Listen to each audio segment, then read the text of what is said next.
Hello everyone, Carlo here, and you may have wondered why I've been doing this a lot. That's because I want to make sure that I time the audio recording with my video recording part, because I'm actually going to be, editing that separately myself so I can make it sound as good as it should be, or as I can make it out to be. So, I wanted to showcase this program called MIDIJam 2, if I even said that right.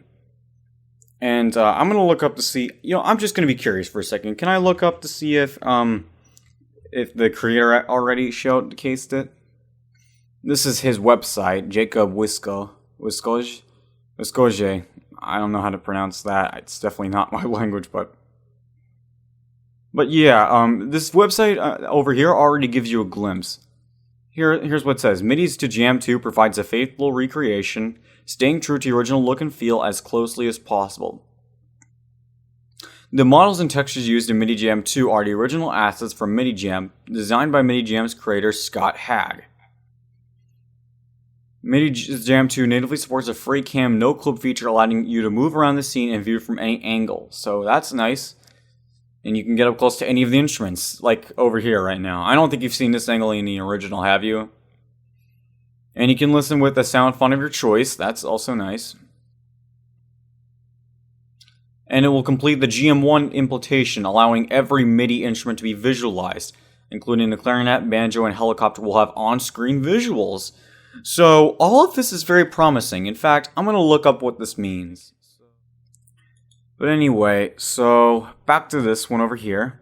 This already looks very promising. You can tell that there are obviously some parts that aren't implemented yet, but hey, this is definitely plenty of promise. And let's see, we get the pickle. Okay, it seems that the usual stuff is still getting worked on, but hey, I'll be interested in seeing how this works. And when he does enough of these instruments for them to be shown again, I'll definitely make another video demonstrating them myself. But here we go. So how does it play exactly? Well, there's transition speed, meaning that you'll find this on the keyboards, and I'm going to show you how that works. So let's see what happens when you click none. Let's just see what happens. Or, let's just go to normal. In fact, yeah, this is good.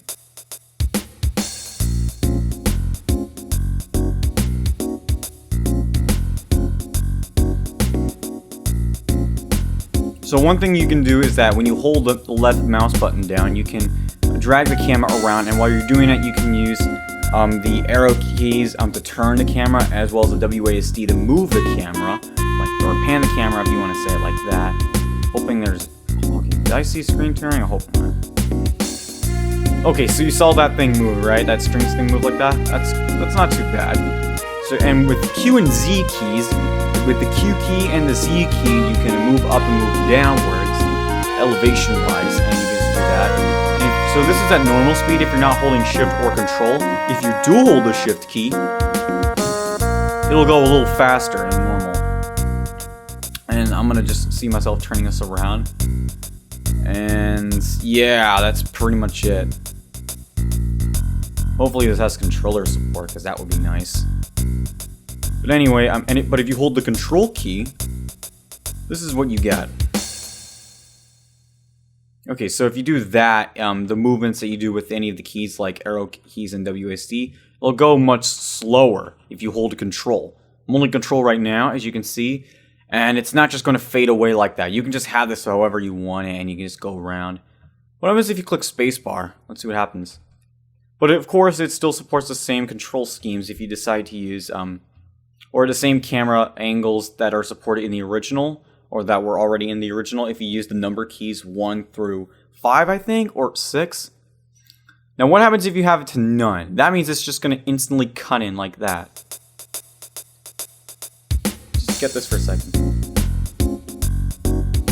And this doesn't have that function where you have the right and left arrow keys to do this.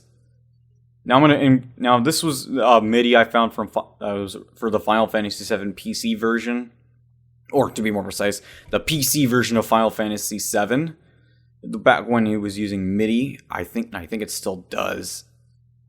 Now this is another one. Let's have another implementation. So if you have none like this again,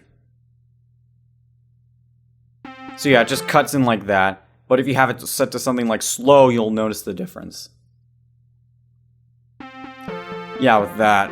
Or you can just do it fast if you just want to make it fast. Or better yet, if you want... Oh, and if you can still have full screen. And this is latency fix over here. I don't know what that does.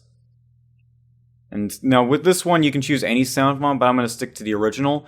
Jerville is what I'd recommend in this case, if that's the driver it comes with, because that way these two actually have some latency things and stuff like that. That would be bad. Granted, if you're going to put another audio version of it above that, it's not going to matter. But for this case, if you're just going to use the original audio from the program, I would recommend sticking to Jerville or whatever driver it already comes with by default. That isn't one of these two. If that's what it comes with. Now let's check full screen. Let's see what that's like.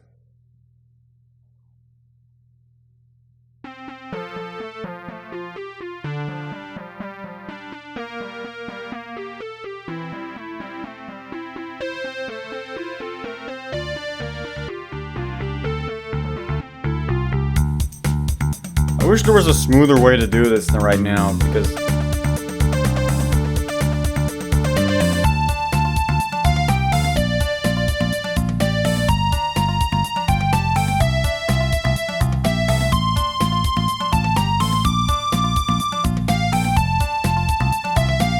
and of course, you can still do that with the number keys as well.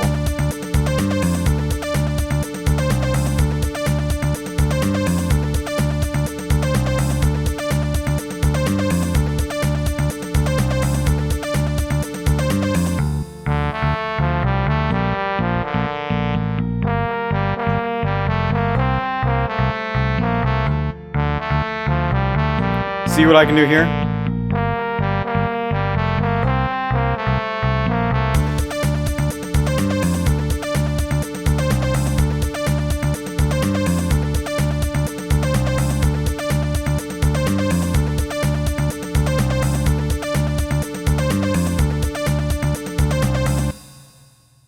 So yeah, you can just do it like that if you want, and that's quite nice. So if you just need to show like some bit there, like this can be useful if you're not going to show anything at this bottom halves. If everything you're going to see is just going to be over here, then you don't have to show this bit. You can just have it like this. Isn't that simple? So you get what I mean, like that. I'm probably going to do that if I visualize Drum Machine myself. I know there's already one in MIDIJam, but that's with a different MIDI. Hey, what happened to my... Okay, that's good. But anyway, that'll be enough for now, and I'll be sure to put a download link in the description so you guys can check it out for yourself. And overall, I'll see you guys later. And by the way, please see my video before this one, because it hasn't gotten that many views despite it taking a long time, and I feel very proud of it to the point where I wish it was more popular. But anyway, guys, see you guys later. Peace.